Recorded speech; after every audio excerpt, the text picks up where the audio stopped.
Hare Krishna, Krishna Krishna, Hare Hare, Hare Rama, Rama Rama, Hare Hare.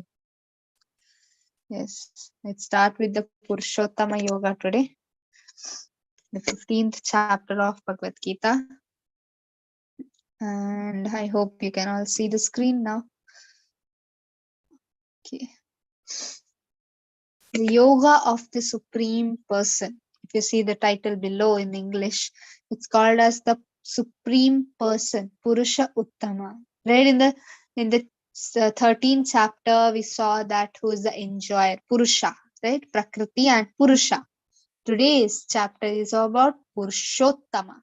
So Uttama means the best of the Purusha. Purusha means who? Enjoyer, right? Prakriti means the nature. Purusha means the one who exploits the nature or uses the nature for his own senses. So we are minute Purushas. That means we are using this nature for our senses.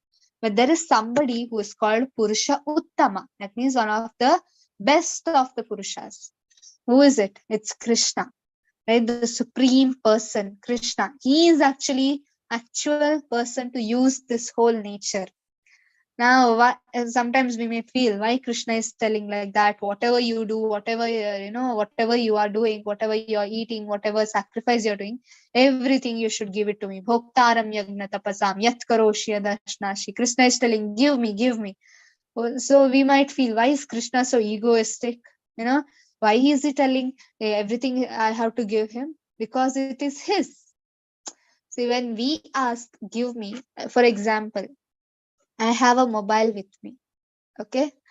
And for example, I give my mobile and Akshata comes with Hari and she tells, Mataji, I want mobile urgently. I want your mobile. I give my mobile to her. She wanted to call.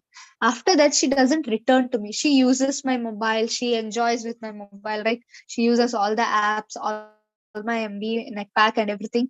I'm like, for me, it's my right to ask my mobile back, right? I just gave it for her because she just asked. Now she is going to enjoy without my consent.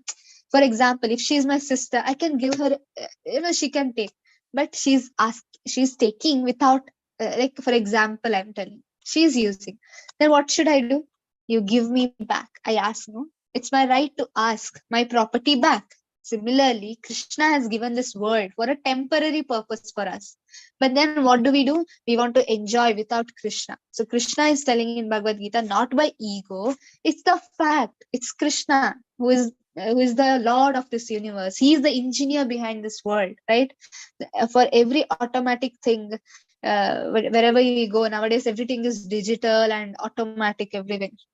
So who is the person behind it? There should be an engineer, who worked so much on that whole thing. So this earth, we are looking at this earth, but there must be some engineer who worked behind this. That is Krishna. So he has the right to ask things back, or he has the right, but then he does not force. Another thing, if you see, Krishna does not force. He's just asking, you give me, I am the enjoyer. So Purushottama, I am the enjoyer, you have to give me. But Krishna is never forcing you. You have to give me. He's not forcing. Rather, he's giving you option. I told, what is your duty? Your duty is to give me my things back. That means you better give me. But a devotee, what does he do? He gives with devotion to Krishna. Krishna will be so happy. But the atheistic person, I told, right, at the time of death, they realize there is Krishna. Till then, they don't realize, because Krishna, he waits. Even if you don't give, then death will snatch everything and go. That time, an atheistic person comes to know. Now you understood why Krishna is telling, give me, Bhoktaram Yagna Tapasam, I am the great enjoyer. Because Krishna's property it is. This material world is Krishna's property. So Krishna has all the right to ask that. But then a devotee, Krishna doesn't ask anything to a devotee, because he just see the love of a devotee, right? But then devotee wants to give everything to Krishna. That's the thing, right? That's why many people, if you see, so big engineers, they become brahmacharis in ISKCON. Why? Even our Shiksha Guru, whoever has done this whole thing, Namanista Prabhu, he's from IIT. He gave everything to Krishna. His whole life he sacrificed for Krishna. Why? Out of love for him, right? Out of love for Prabhupada, out of love for Krishna. They just sacrifice. That's the thing, right? That's why they become brahmacharis and everything.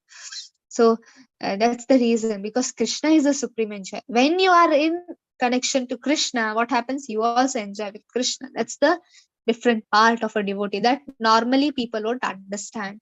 Why we are here, right? In the 13th chapter to 18th chapter, Krishna is going to tell about this world. I also told why he is going to speak about this world, so that you come out of this world. Every chapter, if you see, in the beginning, Krishna tells this is Dukkha, Layama, Shashwatam, three modes of material nature, Traigunya, this all things Krishna tells. And the end of each chapter, in the 13th chapter, Krishna told, if you know this chapter, if you know this knowledge, you can come back to me. Yeah, again in the yesterday's class, Krishna told, if you know about these three modes of material nature and you go above this, that is Shuddha Sattva, you will come back to me. Everything Krishna ends in the last of this, every chapter, Krishna wants you to come back to him. That's the main essence of Bhagavad Gita. Every chapter in the end, Krishna is telling, if you know this chapter, you will come to me back.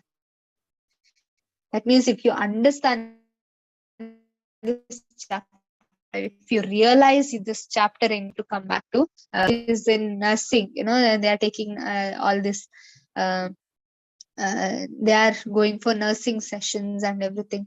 So she was telling that I just read everything in Bhagavad Gita, but when I see people in front of me, like 5 minutes before, they were just getting treated by me, and 5 minutes I went outside and came inside the ward, the person is dead. I actually saw people dying in front of me. In 1 month, I have seen 15 deaths, she told. Just her age should be like 20, 22 years old. That's it. She's telling, I saw 15 deaths in 1 month. So Krishna is showing me this, the reality of this world. It's very temporary. 5 minutes a person just I was treating, and 5 minutes I went out and came inside, he was collapsed. He's dead. I saw it in my heart. I realized it. How difficult this world is. And people outside, the people, how attachment bounds us, that the people outside who has taken that person to the hospital, they are crying. Please save that person. Please save that. The person has to die one day. Why should we save? But then people are so attached to the body, not to the soul. They don't know there is soul inside. That's what she was telling. So Krishna is like, this world is full of attachment. That's why you can see here something called desire, right? In this picture, desire. Why we came to this world? Because of the desire to own this world. That's why we came here, right? So Krishna is telling what? Shri Bhagavan Uvacha Udvamulam Adashakam Ashwattam Prahur Avyayam Chandamsi Yasya Parinani Yastvam Veda Savedavid. So Krishna is telling what? It is said that there is an imperishable banyan tree. What is it? Ashwattam Prahur Avyayam. That is banyan tree. That its root is upward, branches is down. Like it's a inverted tree, and whose leaves are Vedic hymns, while who knows the trees is knower of the Vedas. That means this whole tree, you can see this. This tree is not the tree which we see outside, it's the tree of this material world. You can see how the branches are entangled with each other. Our life is like that only, entangled everywhere. Now we are humans. Previous birth, we were dogs, cats, cow, animal. Here you can see horse and everything, right? And even there are some people over here, Ganesha, Devi, right? All this Indra, Saraswati, Surya, everybody is there. What is this? This entire thing is material world. Even Brahma is under the material world. Even Surya is under material world. Even Ganesha is just above Swarga. Yesterday I showed you the chart, right? There's Swarga, there's Tapa, there's Jnana. And Jnana Loka, Ganesha is residing. Above that, there is Brahma's Loka, that's Satya Loka, right? So one Loka, one demigod is residing. Like a whole demigod, everything is residing. And below that, there is humans, and then below that, there are all animal kingdoms and hellish planets. So this is how it is. If you see from here, it's almost not jumbled. As we go below, there's so much jumbling, because this is the jumbleness, or that entanglement of a desire. Yesterday we spoke about the consciousness, right? How our consciousness evolves from animals to birds, birds to plants to animals, animals to birds, birds to all the species, and then to the humans, humans. Even in that, I told there are 4 lakh species among the humans, not 4 lakh members, 4 lakh different species, and these are all the demigods, and everybody is involved. So I said, right, the consciousness. And how is the consciousness going low and low? Because of the material desires we are having. I also told the example of a man becoming a dog, right? I told that story to you all. Like Narad Muni went, and that person who was so attached to the household, he became a dog in the same home because he wanted to protect it.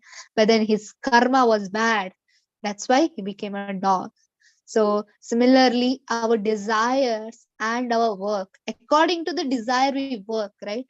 I want that, then I work.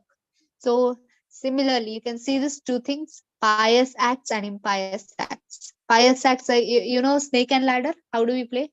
In the 99th, that block, there is a huge snake. It will reach you to the second of the chart. Similarly, you are going above pious acts, pious acts, pious acts. One impious act, that means one material desire. What is it? This is sense gratification, right? Woman, man, sense gratification, sex desire. What it becomes? Again, it reaches to the animal kingdom, because animals have more independent sexual relationship than a human being. So the nature thinks, why should I give a human form? If he just wants to have a sexual intercourse, then why should I give a human form? I'll better give him a dog's life or cat's life, because they enjoy more than you. So what happens next life? Such a person who is still totally engaged in such things will come back to the animal form. You can see this ladder going down. Here, pious acts, you're going up. So that's thing. But the thing is, Krishna is telling that it's like just upward and downward. But what do devotees want? They want to go out of this. They don't want to revolve around this. Where they want to go? Here. So to go here, there is something that's Krishna is going to tell us today. And Vedas are called as they are called as what? The leaves, right? They are called as the leaves of this tree. That means even Vedas, if we read, there is either a devotee, even after he reads Veda, even in today's chapter, Krishna says, Vedescha sarver ahameva vedya. You read Vedas, but then the devotee can conclude Veda Anta. That's why Prabhupada is called Vedanta.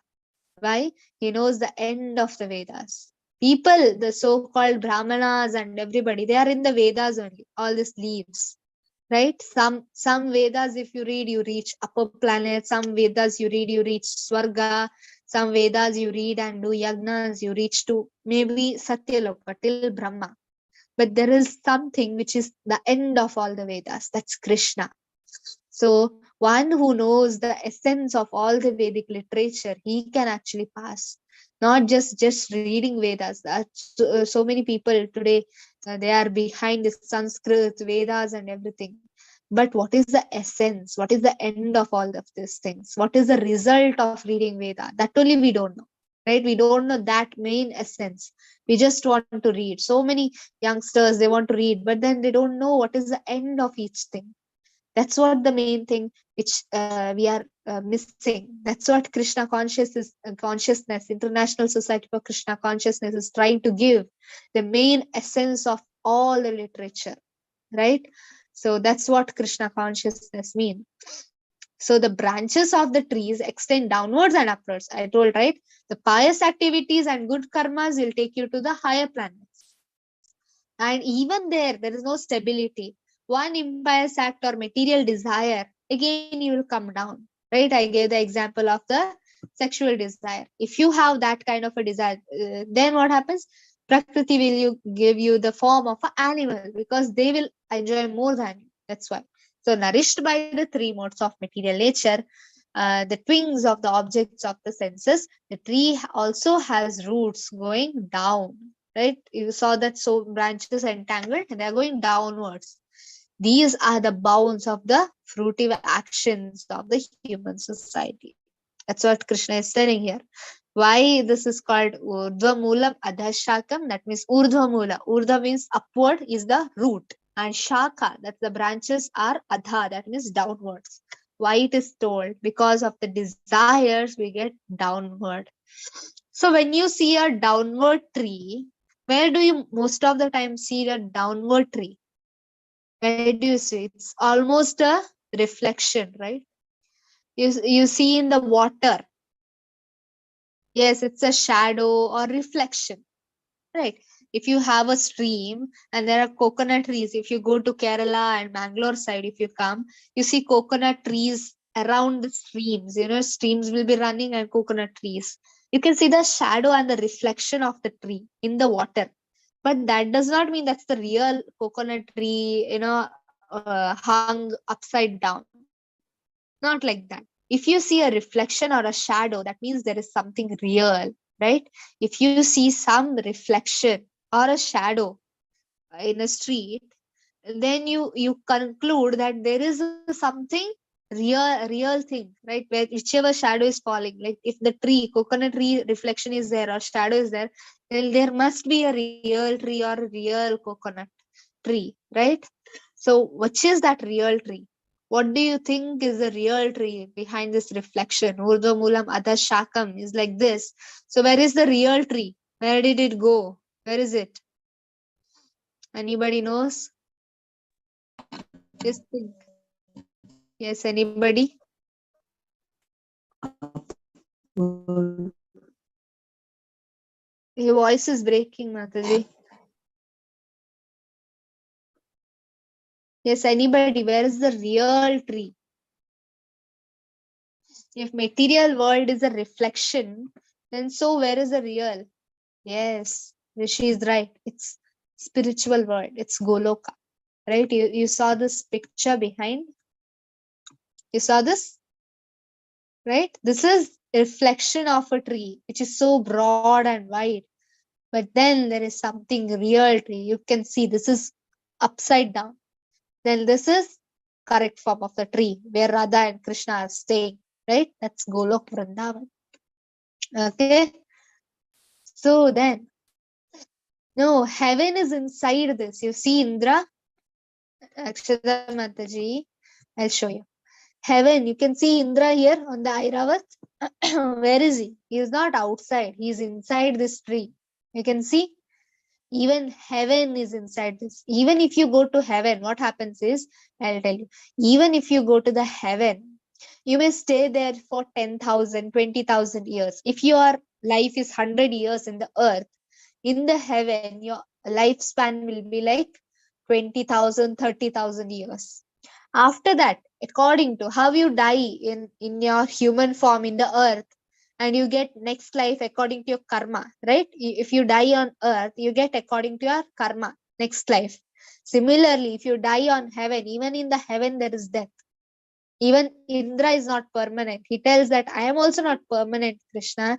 Brahma, when Hiranyakashipu went to Brahma to pray, what did he wanted to ask? Amara. Amara, right? He wanted to become Amar. That means he wanted to live forever. What did anybody knows what was the reply given by Brahma to Hiranyakashipu when he asked Amaratva? What was the reply of Brahma? Anybody knows? It's in Bhagavatam. Anybody knows what can be the reply of Brahma there? Mataji, he said that he is himself perishable, so how he can make him Amar? Ah, yes. Brahma told Hiranyakashipu, Hiranyakashipu, you are asking Amaratva. If you want something from somebody, that person should have, no? If somebody is asking 500 crores and you yourself don't have 500 crores, from where will you give? Similarly, Hiranyakashipu is asking Amaratva from Brahma. So Brahma is like, I myself don't have Amaratva. After millions of years of birth, I have to, that means after millions of years of lifespan, I have to die when Vishnu makes pralaya. I have to die. So from where will I give you Amaratva? So Amaratva can only be given by Vishnu. That means he is the main. And why do you even want to become Amarat? Hiranyakashipu, everybody has to go to death. Even Brahma has to go to death. Even Indra has to go to death. Goloka, so Mataji's, no, Swarga is here inside. Swarga is just where if you, it's like, as I said, this world is like jail. There is something called A class jail, B class jail, and C class jail. If you have heard, A class jail is for those people who are like VIPs. They have TV inside. Okay, there are some jails in Delhi. They have like A class jail, B class jail, and C class. C class jail is for those people who have done so serious things they are not allowed to come out. They are like kala, something they tell, no, out inside itself. There is no uh what you tell, windows and everything. That's like C class jail, total darkness. B class jail, you will be gone for hard work and everything. A class jail is something like you can be come out after some years. You can't. But if you do some bad activity, then they'll push you to the C class jail. That means they are allowing you to come out, but then what happens? Depends upon your activity. They'll check you, and if you don't do according to, if they see that you are not reformed, they'll put you again to the B class or C class jail. That's what A class jail is. So Krishna is like this world is like jail. So there are three classes of jails. A class jail is like Swarga. It's also jail. Don't think it's Swarga is free of everything. Even Swarga is a jail. Even there, what happens? So much fightings happens. If what it was Goloka or Vrindavan, there should not be any fight. No, if it was Vaikunta, have you ever heard inside Vaikunta there was fight? Have you ever heard? No, there cannot be. Why? Vishnu is residing. Vaikunta, the meaning of the word itself is like there is no quarrel inside that. But in Swarga, you have seen there are so many quarrels, so many demons could attack. You think Krishna's Loka is so easy that demons can come inside? Swarga is easy. Swarga people can go. And what happens?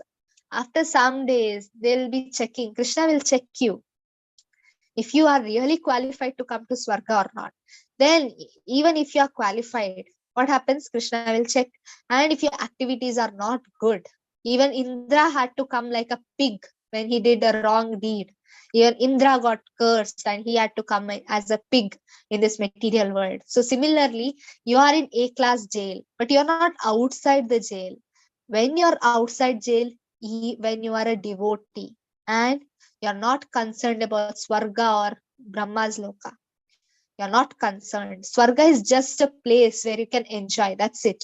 After your enjoyment, you'll come back to B class jail. B class jail is like this world, the earth. And C class jail is like an animal's life. There is no freedom for you, right?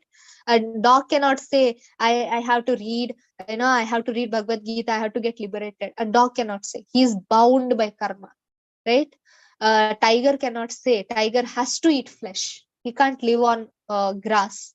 No, there is no freedom for him. That's C class jail. B class jail is us. We have freedom to do good and bad. A class jail is like Swarga Loka, Brahma Loka. They are checked. If they are not qualified, if they are not devotees, even if you are Indra and you are not qualified, and if you are not devotee, then what does karma do? It pull you back to the C class or B class jail. So that's what heaven is. Heaven is not Goloka. You see this line here above this, the blue color above this, there is something here. Where is Krishna? Wherever Krishna is there, that is Goloka. So where is Krishna here? Krishna is not inside. Krishna is outside this world, right? Krishna is outside. That's what Goloka is different. It's transcendental, right? There is no sun and moon in Goloka because Krishna is so effulgent. Everything effulgent is coming from him. There is no light or bulb required. But Swarga needs sun, right? Earth needs sun. That's what difference is. Goloka does not need sun because Krishna is so effulgent that there is no need of anything. That's what Krishna is telling here. Yes, no, Swarga is temporary. Goloka is permanent place of devotees of Krishna. Yes. Once you go to Goloka, Krishna says what? You need not come back. But in Swarga, you have to come back. That's what Krishna is telling here. The real form of the tree cannot be perceived in this world. That's what the real form of the tree is Goloka Vrindavan. That's above this. And inverted tree is like this world. I hope you understood what is Swarga and Goloka. There's lot of difference in Swarga and Goloka. I hope you understood. No one can understand where it ends and where it begins. That means this world, from where the desire come inside me and where it will end, nobody knows. And where is the foundation? That also anybody knows. Does not know, because everything is so jumbled here. How did I become human? How did I become cat? How did I become dog? I myself don't know. Because I desired something, karma gave me something, Krishna says, whatever you do, you will get accordingly. That's what. No one can cut down this tree with, and what happens? If you want to cut down, that's what, if you want to go out of this, I said, even Brahma, even Indra, they are not outside of this world. They're inside this world, right? I saw this black uh, what do you tell, a black circle inside that. There are Brahma sitting on the lotus flower and all the planetary system coming, right? Even Brahma is inside this world. Outside this world is Goloka. That's the way to go to Goloka. So Krishna says, how can I go back there? By with the determination, one must cut the tree with the weapon of detachment. Cut the tree with the weapon of detachment. How does this detachment come? Anybody can tell? How does the detachment come in me? How can this come? It's very difficult word, detachment. It's not so easy. So how is a devotee detached from this material world? How can I be detached? Anybody?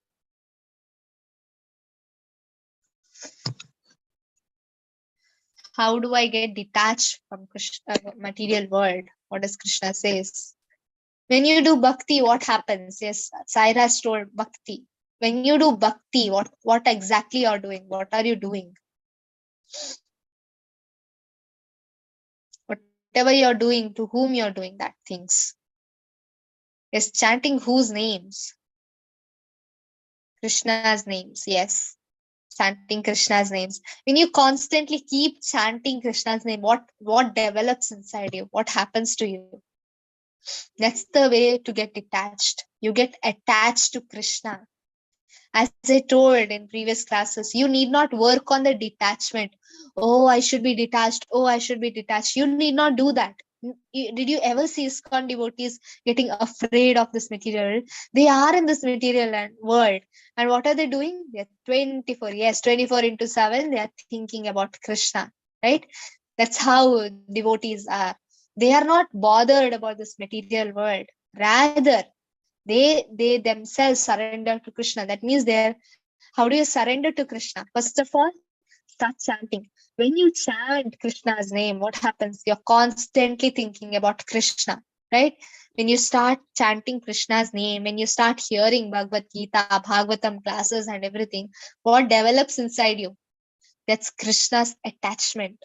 That's why we have vigrahas. It said that the eyes which don't see vigraha, it's like a blind eyes. Why? There's nothing to see in this world so enjoying. Why? Everything you have seen, 100 millions of janmas, you have seen the same thing in this material world. Yet you are not satisfied. But when you see Krishna's eyes in the deity, what happens? You're satisfied. That's what. When a person sees Krishna, he becomes attached to Krishna, right? What happened to Dhruva Maharaj? The best example. He wanted a big world, bigger than Brahma's, right? But then whom did he go to? He went to Vishnu. He went to Krishna. And when he saw Krishna's form, he forgot everything. He even forgot that he wanted a big, world. He forgot that. Rather, he was doing bhakti yoga after that. That's what attachment. When you are attached to Krishna, it's like you're already detached with this material world. And yet there is no pain. Normally, when we see detached, there is lots of pain, no? When you imagine detachment, you feel, oh, so much painful it is. But then in Krishna consciousness, in bhakti. When you detachment means it's happiness. Why? You are getting attached to Krishna. That's what is happiness. So doing. So how should I cut this tree? Better than becoming detached, better we become attached to Krishna than becoming attached to this material world. Then we can go back to Krishna. So doing, one must seek that place from which, having once gone, one never returns. And there the surrender to the Supreme Personality of Godhead. What here Krishna tells, one never returns. Once you go to Goloka, you won't return. See, you were in the city, you did some crime, you came to the jail, but you now really want to go to city, you want to see the king of the city, you want to serve the king. Somewhat you made a mistake, you are put in the jail. It's not this material jail where people come out and do again crime. You genuinely want to get out of this jail and want to serve king. And once you get out and you start serving king, will you ever try to come again to the jail? No. Similarly, we were in spiritual world. We were in Golok Vrindavan. We were not somewhere else. We were in Golok Vrindavan only. But we made some mistakes there. So Yoga Maya, Krishna's energy, put us out in this material world so that we start repenting for whatever we have done. Right? What happens? When you go into the jail, you realize what your mistakes were, right? Now when you see this material world, when you are so suffering in this material world, when corona came, so many people suffered mentally, physically, all this suffering came. Then they realized this world is so temporary. And then some of them really took it and they started learning Gita and Bhagavad Gita. That's why these courses were made. People understood that this world is not permanent. Then they wanted to go back. And that once desire come that I want to go back to the king, that Krishna, then what happens? Then real thing. Then what happened? Do you want to come back to the jail? No, that's what Krishna is saying. Once you enter there, after knowing this world, once you enter there to that Golok Vrindavan, you won't come back again to the jail. So that's what Krishna is telling here. Okay. So na tadbhashete suryo na shashanko na pavakaha yad gatva na nivartante taddama paramam mama. Krishna is saying, how is his world? Now Krishna told, once you enter that world, you won't come back. So how should be that world? Can you see by your bare eyes? No. Krishna tells, you can only see that world with love. Only with love you can see. And love for whom? Love for Krishna. The love is to serve Krishna. Natad bhasayate suryo nashashanko na pavakaha. That world does not need sun, moon, or electricity. Krishna says there's no need of sun, moon, or electricity. Electricity means pavakaha. So Krishna says there's no need. Why? Why Krishna's world does not need sun, moon, and all? Why Krishna's world does not need these things? Golok Vrindavan does not need sun and moon and electricity. Why? Yes, it is self-effulgent. I told that, right? He's Brahman. Brahman means what? The light from coming from the body of Krishna. So it's so effulgent that it's everywhere in Golok Vrindavan. And it is told in Chaitanya Charitamrita that this world is like this world, that means this material world, is just 1/3 of the spiritual world. So 1/4 of the spiritual world. Like if there is 4 part, one part is only this material world. The other 3 parts are the Golok Vrindavan. So how huge is the Golok Vrindavan? It is said it's always expanding. So how huge it will be. And Krishna is so effulgent that it does not need sun or moon. Sun and moon are needed for us. We need sun and moon to see. Right? But Krishna does not need. The devotees in the Golok Vrindavan don't need that. We need, because we have this material body and material eyes. We can't see in darkness. But devotees are not in material world, material body, material eyes. Their eyes, their body is full of Krishna's love. So they don't need sun, moon, and light. Krishna is so effulgent. Then Krishna says what? Yadgatvan nivartante tadhama paramam mama. Krishna says, once you enter that world, you won't leave that world and go back again. Why? That's the biggest or the most wonderful world. Tadhama paramam mama. Krishna says that the paramadhama or the main dhama, Krishna says. Okay. So we need a light to see in darkness. Krishna's devotee and Krishna don't need that in Golok Vrindavan. Krishna says, who are we? So who are we? So that Krishna is calling us, then who are we to Krishna to call us? Krishna is telling, Mamaivamshu Jivaloke. You all are my part and parcels, Krishna says. You can see these pictures. We are just like this. We are just floating in the air. Krishna is like, come back to me. Then only you will have a life. There's no, what you tell, there's no value for one drop. The value is for the whole ocean. One drop, nobody cares. Similarly, when we are detached from Krishna, we are not attached to Krishna. What happens? We have no value. When we become attached to Krishna, the real value comes. That's what value it is. It is the value of a servant of a king.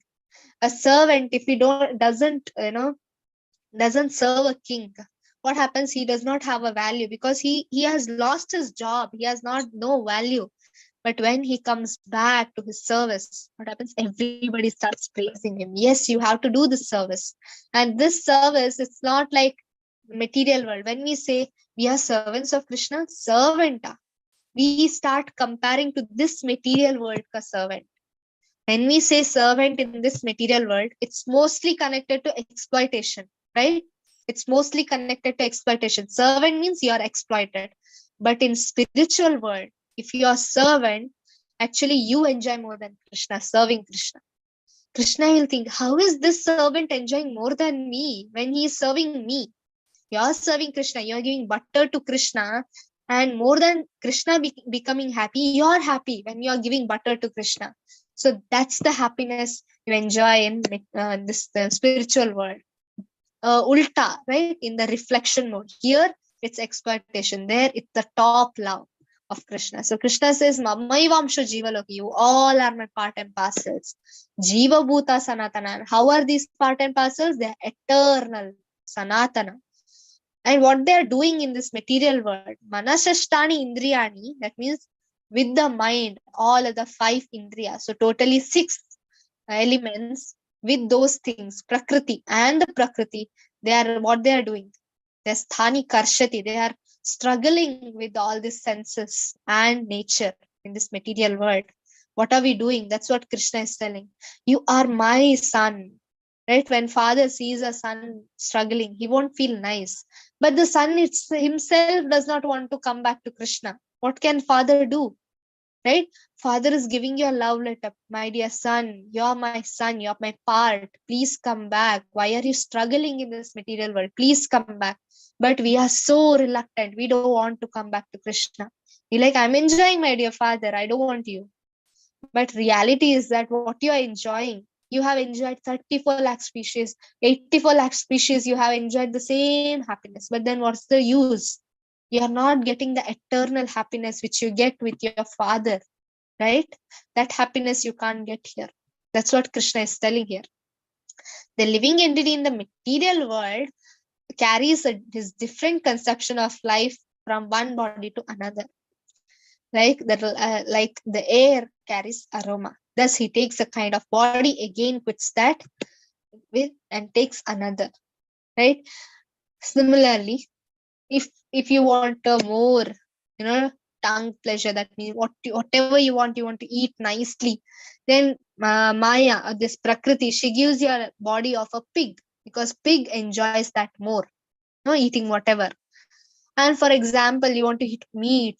There are some people, 7 days, 6 days, they want to only eat meat. What does Prakriti give?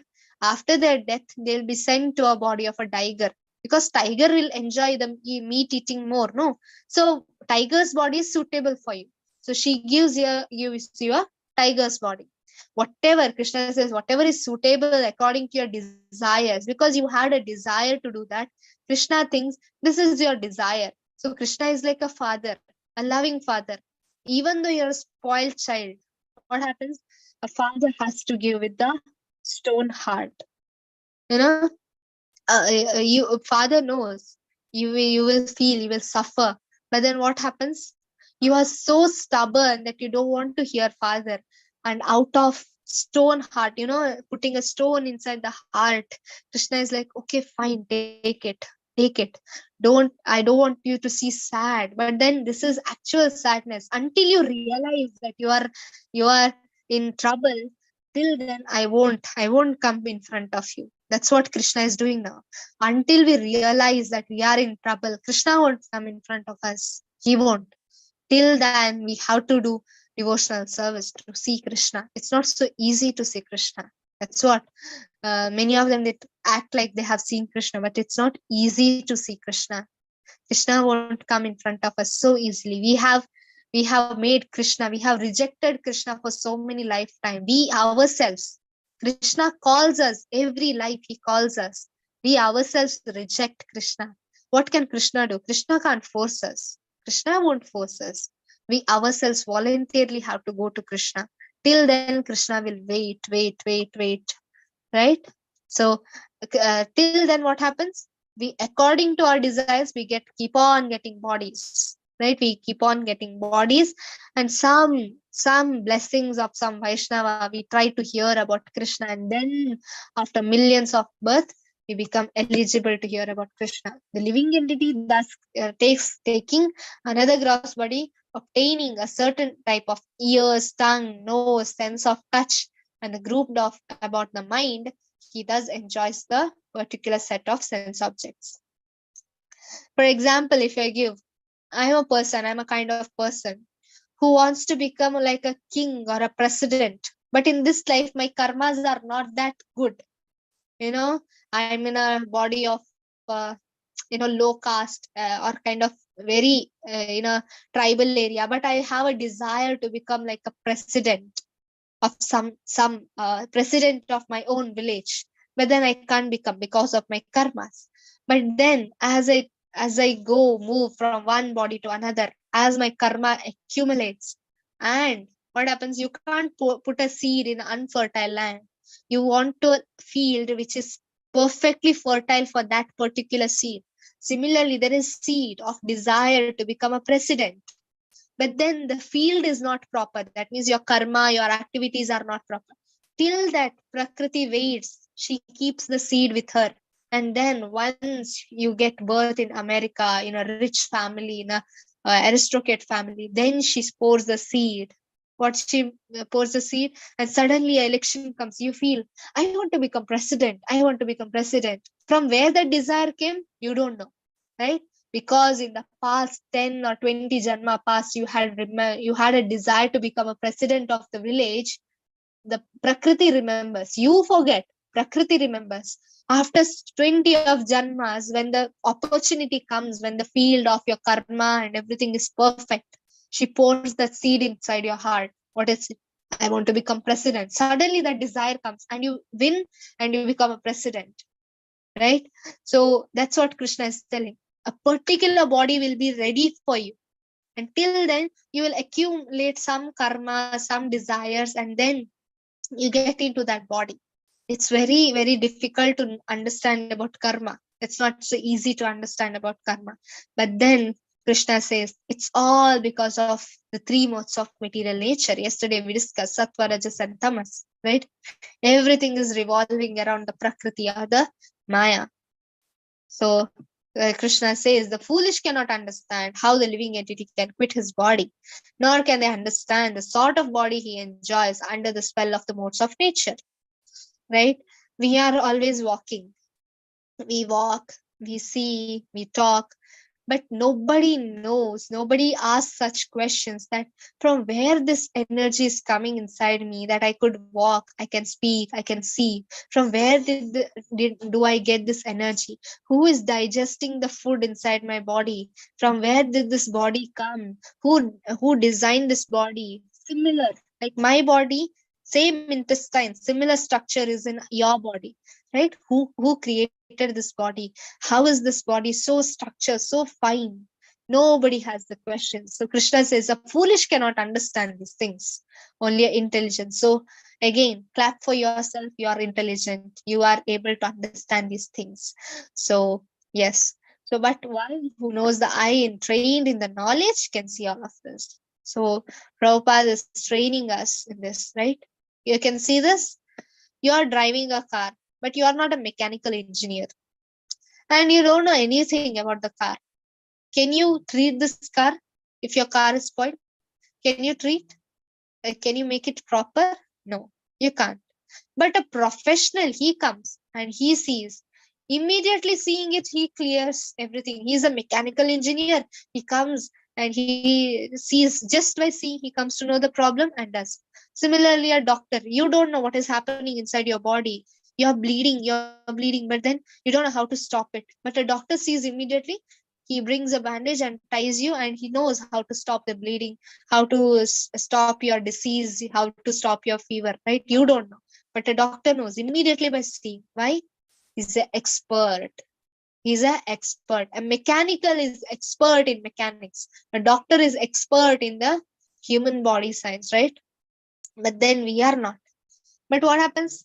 If I want to become an expert, I have to work under an expert, right? I want to become a mechanical engineer. So I go to a lecturer or professor who knows about it, and he teaches me. After knowing the knowledge about mechanical engineering, I go to a person who has experienced, who have a experience in his work, and I go under him and work. And as quickly as possible, I become an expert like him, right? You don't start with the scratch. You already have been given materials. You have been given all sorts of facilities to go forward, and you use them and become an expert. Similarly, Krishna is saying a foolish cannot understand, an expert can understand. So how do we understand? Through an expert, right? Prabhupada is the expert in all of this, the material science, spiritual science, but we are not. But when we go under him, when we understand through him, we can also become expert. That's what here Krishna is telling. An expert transcendentalist can tell you more than enough. Then the enduring of the transcendental who is situated in the self-realization can see this clearly. But those who are situated in self-realization and those who are not situated in self-realization cannot see this taking place, though they may try. So the same thing. I want to treat my car, so I learn all this. I'll go to a college, I learn, and then I learn from the scratch. And then what I do, I try to fit my car by myself, but it will take lots of time. Instead, what you'll do, you call an expert. Mr. Expert, can you come treat my car? He'll come treat your car, and your car is fresh, new. You don't go to a college for treating your car in a home. No. Similarly, if you want to know quickly what you have to do, you go under an expert to know about your situation. Similarly, if you want to try by yourself, it will take a long time. That's what Krishna says. Bahunam janma namante. What does the yogi do? He wants to go to the perfect stage by himself without any association of devotees. Where does he end up? He may end up to self-realization, or he may not, right? He may lose the track. Similarly, when we go under a devotee, expert devotee, like Prabhupada, what happens? We get the expertise in all the subjects. So Krishna says, I entered into the each planet and my energy, they stay in orbit. I became moon and thereby supply the juice of the vegetables. So now you came to know from where the juice inside the vegetable is coming, from the moon. And who is that moon? Krishna. The juice which moon is giving, right? Scientifically, if you see, juice inside each vegetables, each fruit is coming from the energy of the moon during night time. It's coming to it. So Krishna is telling the juice is given by me. So 5,000 years ago, how can a person write like this? Now, but Krishna is expert. He himself made this world. So what is 5,000 or 5 millions for Krishna? He knows everything, right? And he says, how is it that gravity is coming? We are saying it's floating in the air, but then Krishna is making it float, not the sun. It's Krishna who's making it float. That's what we are eating food. Who is making the digestion? Do you say, my dear, digestion juice, come out so that you can digest my food? Do you say like that to your stomach? No, it happens automatically. Whatever you eat, it gets digested and it knows where to go, how the waste will go to the large intestine, how the energies go or the glucose will go to the small intestine. Everything is perfect, perfect science.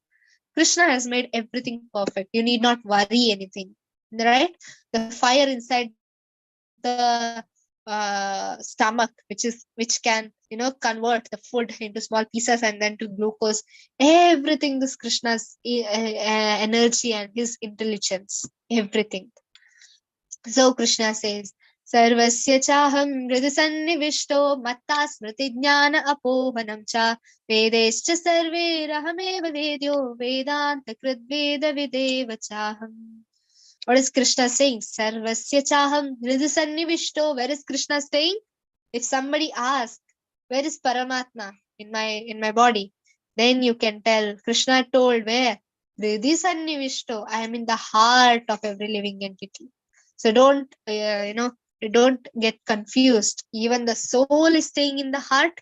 Even the Paramatma also is staying in the heart. They are two different things. Don't make it one. There are two different things, a soul and the super soul. You cannot be one with the God. You cannot. Krishna is different. I am different. But we both are in the same place. That's it.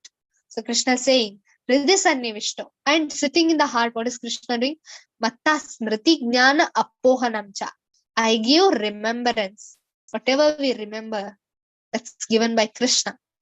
Jnana, the knowledge, Krishna gives. Apohanam cha. Krishna says, I also make you forget. If we remember, for example, in the previous Janma, you had taken a loan of 500 crores from a bank, and suddenly the bank manager, you die and you take a next birth, and suddenly that bank manager comes to know that you have taken a birth, and what happens? Even that manager has died, and suddenly he also takes a new birth, and both of them meet, and suddenly Krishna makes remembrance that this person has taken 500 crores from you in previous life. Will you be happily staying in that life? No, right? Apohanam, even forgetfulness is very important. Life after life, why we are forgetting the previous life? Because it will trouble us. We can't enjoy this life. Why we came here? To enjoy. So if we remember about our past life, how we were dead, how some might be murdered, some might be drowned in the water, some might be put in the fire. We don't know how we died, right? If we remember our death, what will happen? We won't enjoy in this life. The main purpose of Maya to make us illusion is to enjoy, right? She wants us to enjoy. So she makes us forget. And who is that person who makes us forget? That's Krishna. Because even he does not want you to suffer like this. So he wants you to enjoy. But then a devotee, what does he do? He won't forget Krishna. He makes us forget everything, but Krishna does not make us forget himself. He somehow or the other, even in next life, he makes us remember him, right? So that's what Apohanam says for material things. Then what happens? Krishna says, Vedescha sarver ahameva vedya. From all the Vedas, I am the main essence. Krishna is the essence of all the Vedas. Vedanta. Anta means the end of the Veda. Krid. Veda Videva Chaham. So who is the compiler of all the Vedas? It's Krishna. And what to be known after reading all the Vedas? It is Krishna. So that's what Veda is. Right? So then there are two kinds of, one second. There are two classes of beings, fallible and infallible. In the material world, every living entity is fallible. In the spiritual world, every living entity is infallible. That means fallible and infallible means one who akshara and kshara. That means kshara means the fallible and infallible. That means a spiritual person, he does not fall to this material world. And fallible means one who can be easily trapped in this Maya. So besides these, there are two greatest living personalities: the Lord Himself, and who entered in the world and maintains them. So Krishna has entered in this world, and to what? To maintain us. So Krishna says, because I'm transcendental, beyond the fallible and infallible. So Krishna says there are two kinds of people, fallible and infallible. But Krishna is beyond this. He is not categorized in fallible and infallible. Why? He's Achyuta. He is not in this category itself. He's always transcendental. Because I'm the greatest, I'm celebrated both in the world and the Vedas as the supreme person. Okay. So Krishna says, whoever knows me as the supreme personality of Godhead, even Brahma prayed and Shiva prayed. That's what here it is said. Everybody knows Krishna is the supreme personality of Godhead. Without doubting, it is understood as the knower of everything, and he engages himself in the devotional service. O son of Bharata. Even Lord Shiva, I told, every day there is Bhagavatam class in Kailas. Right? Even Narad Muni, Parvati ji, everybody. Even in Vishnu Sahasranama, if you really understood that, if your parents are hearing or somebody is putting in the home, you hear the last some sentences of Vishnu Sahasranama, where it comes about Parvati Uvacha, Parvati Maharani, Parvati Devi, she's asking Lord Shiva. Yes, Bhishma told Vishnu Sahasranama and it's all good. But then it's very difficult for the people in Kali Yuga to know about Vishnu Sahasranama because it's very difficult to recite. Many of them they don't know, and all are Alpayu and Alpa Buddhi. Oh Lord Shiva, please tell me something that can help all these people in Kali Yuga, that they won't be able to understand Vishnu Sahasranama and they don't know to recite. What will happen to them? Because all are not Panditya. She uses the word Panditya. That means not everybody is Pandita in the material world, in this world. So how will they be benefited? Because Parvati is our material mother, like in the sense she gives us material body. She has concern towards us. So Lord Shiva says next word, what he told. What did Ishvara tell? Ishvara Uvacha means Shiva. What did he tell? He tells that Rama Rameti Rameti Rame Rame Manorame Sahasranamata Tulyam Ramanamavaranane. Right? He tells thrice, not once. He tells thrice that this is the only thing that we have to do in Kali Yuga. Just chant the holy name of the Lord. Rameti, that means it attracts everyone. The holy name of the Lord, it attracts all the living entities. So you need not put all the effort in reading all the thousands name of Vishnu. If you tell Rama, it's equal to 1,000. And after that, not in Vishnu Sahasranama, after that, Lord Shiva himself tells in one of the Purana that it is said that if you recite 3 times Rama's name, it's equal to 1 time Krishna's name. He himself tells after another Purana, he tells that if you chant 3 names of Rama, it's tulya, it's equal to 1 name of Krishna. So that's how. And Kali Santarana Purashit, it says that Iti Shodashakam Namam, that means the Hare Krishna Mahamantra. Hare Krishna, Krishna Krishna, Hare Hare, Hare Rama, Rama Rama, Hare Hare. Iti Shodashakam Namam, Kali Kalmashanasham, Nato Parataro, Payo Sarva Vedeshu Drishyate. What does Kali Santarana Purusha say? That means if you chant this name, there's no other thing that you need to do in this world. That means um, chanting of the holy name can deliver you, and the kalmasha of the Kali Yuga is gone when you chant the holy name. So that's how we get. That's why Shiva is also considered as the spiritual master in one of the sampradayas because he gives the name of Krishna. So this is the most confidential part of Vedic scripture. So Krishna says this is not revealed to everyone. That's why so many misconceptions are there, right? So many misconceptions are there. Yes, that's Hare. Hare means Radharani. Okay, we don't take directly Radharani's name, we take indirectly because first of all, we are not qualified to take her name, right? We are not qualified to hear and take her name. So we call it indirectly. And secondly, I already told the reasons to you all. So Vedic scriptures, so only a devotee can understand this. That's what Krishna is telling in this chapter. Okay, Hare Krishna, Krishna Krishna, Hare Hare. Hare Rama, Rama Rama, Hare Hare. You should know the meaning of this mantra. Hare means Radharani and Krishna means the Supreme Krishna. And Rama means one who gives the pleasure to all the devotees, and he is the pleasure potency. So Radharani, why do we tell Hare Krishna? Because if we want to serve Krishna, we should go through Radharani. And how we should go? We should not tell her name directly. We should tell her name indirectly. That's Hare. Hare means the energy of the Lord. That's Radharani, right? Radha Krishna, Nahi Anya. They are not both.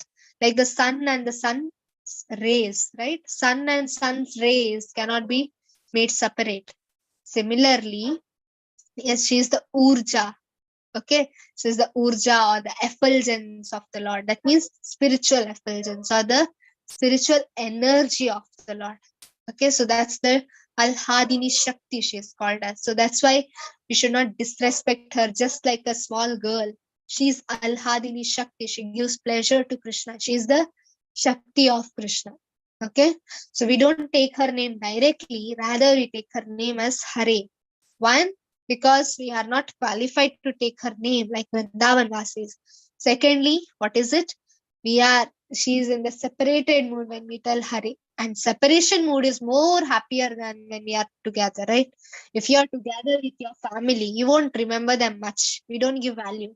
But if you go to suppose you go to Delhi or far from your home, don't you feel again and again, if you are staying in abroad, don't you feel like again and again coming to home, eating home food and everything? You don't feel separation from home. That time what happens? You more remember the home than your own work. Similarly, Hare means Radharani is in separation from Krishna. When she is in association of Krishna, that's not very enjoyable. The most enjoyable moment is when she's away from Krishna and she starts remembering about Krishna constantly. That's what Hare defines. That's why we tell Hare Krishna. Okay? That's what makes Krishna more happy. Hare in Rama means one who gives the pleasure. Rama and Krishna are not different. Don't think Rama is different, Krishna is different. They both are one. Krishna is all attractive. Rama is all one who gives the pleasure to the devotees. Okay. So Rama means the full of pleasure and Krishna means full of attraction. So they both are one. They both are one and the same. So Hare in Rama means it's also Radharan itself became Sita, right? It's not different.